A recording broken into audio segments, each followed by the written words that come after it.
It is your boy T with another Have You Seen That with T movie review, and today we are reviewing The Little Mermaid. So, The Little Mermaid just re-released or just released its live action version of the story of Ariel, her trip to the land, I guess you can say.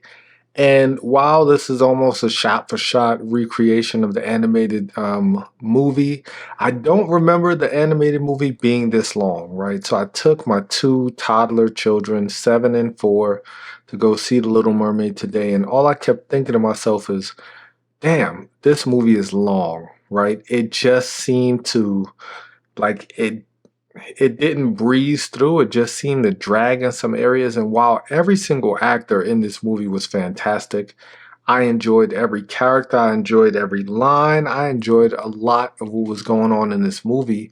It just seemed a little bit too long.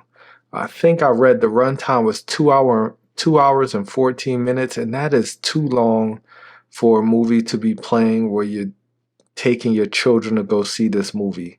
My children would not stay seated, right? At some point in time, every single one of my kids would jump in from their seats to my seat, from my seat to my wife's seat, from my wife's seat to their seat to sit with each other.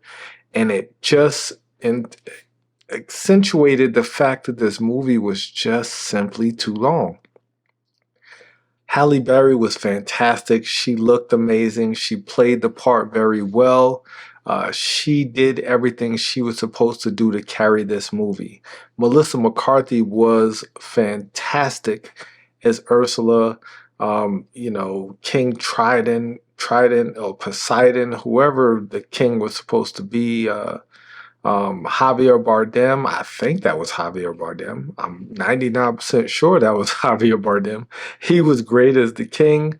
Um, but the movie just seemed a little bit too long, right? All of the animated characters, the crab, the flounder, the bird, they were all fantastic. They were all funny. The music was great. Once again, Melissa McCarthy kind of stole every scene she was in until the very end. The CGI like final battle was just didn't come off really well on screen. It didn't look really good at all. Um, but other than that, I mean, once again, it's a shot for shot recreation of The Little Mermaid, almost to a T, but they had to have added some other stuff in there because I don't remember the original being this long. So if you're gonna make these kids movies, tighten it down. Anything under like 90 minutes or lower, you'll keep the kids engaged. Everything should be fast paced. It should be cute. It should be fun. It should not be very long scenes. And maybe this movie wasn't really made for kids. Maybe it was made for the adults who watched the original. But I mean, most people want to take their kids, right? So for that fact, I mean, it was a very good movie. The kids enjoyed it. My kids loved the music, but at the same time, it just was too long. We gotta cut these movies down. If you're gonna make a long epic movie, it needs to feel epic. It doesn't need to just be long just to keep all of the shots in, because you as a director can't figure out what you want to take out of the movie. Yeah, 2 hours and 15 minutes, too long, way too long. And maybe it was ten minutes of credits because I'm pretty sure there was a lot of people behind the scenes making this movie happen. And kudos to them because it really did look really good. The entire movie was done well. I would say up until that final scene, final battle scene or whatever you want to call it. But it's a Little Mermaid. It's a cute movie. It's gonna make tons of money. If you have kids, you definitely want to take your kids to go see this.